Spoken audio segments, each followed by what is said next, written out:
Hi Mortgage Heroes, Andy Cruz here in Business Development, and this is Monday Mortgage Minute. Boy, oh boy, do we have a big week coming up this week. Welcome back to a brand new week. Really, all eyes this week are on the Fed. Gee, that sounds familiar, doesn't it? Yes, once again, all eyes are on the Fed, but this week there's a little bit of a curveball. So the Fed's going to come out on Wednesday, give a policy statement. Of course, we've been talking about tapering for weeks and weeks and weeks now.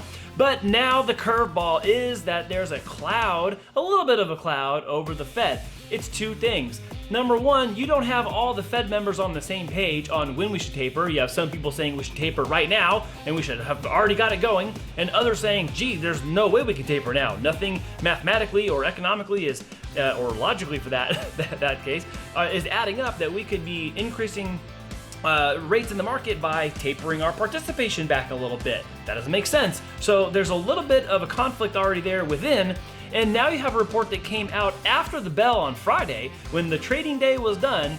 There was a report that came out that talked about how some of the Fed members were indirectly, privately benefiting from some of the policies that they had deployed over the last year and a half. Now, the overall macro level big picture is, yeah, the Fed had to do some things in order to make sure our economy had its greatest potential possible of surviving through the early days of the pandemic and not knowing what was going on and who is essential and who's going to stay open and who needs help and how long should they need help for and all this other stuff. Well, now far along enough into it, we're going now finding out that there were some Fed members whose personal financial interests were benefiting because of some of the policies that they had deployed during that same macro level big picture decision making period. Now, while that may not be totally scandalous, it definitely puts a little bit of a bruised, brownish, black eye-ish, mild black eye on some of the Fed, just because the optics of it is bad. Their goal is not to manipulate or influence the market so that there's personal gain that comes from that. But, there's also occasions where some of those things just kind of happen. I'm not going to excuse it, of course, but I'm saying that if we just step back unemotionally for a second, that some of these things they occur.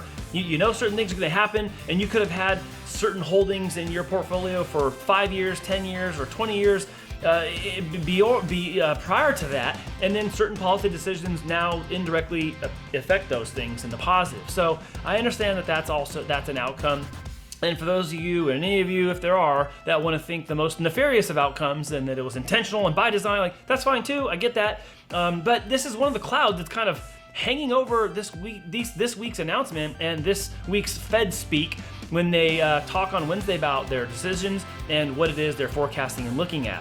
Are they going to taper? Are they not going to taper? Are they going to address any of the things that have come up in this most recent reporting over the weekend about people's personal portfolios benefiting from some of the policy decisions that have been made over the last 18 months?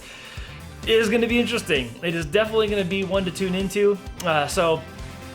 With that, we're going to just wrap that one up because it is really all eyes on this. All eyes on this week. We're going to see some sort of volatility, I'm sure of it, as a result of this. I'm very, very personally interested in what they say about tapering, because the impasse about we should have already started tapering and we can't taper yet is really where we're going to see in the mortgage industry what direction this is going to go when it comes to the interest rates that people are paying to buy their house, refinance, take cash out, and pay off their debt and all that kind of stuff. So, man, super exciting in the most nerdy of ways. Y'all have a great week, and we'll see you next time.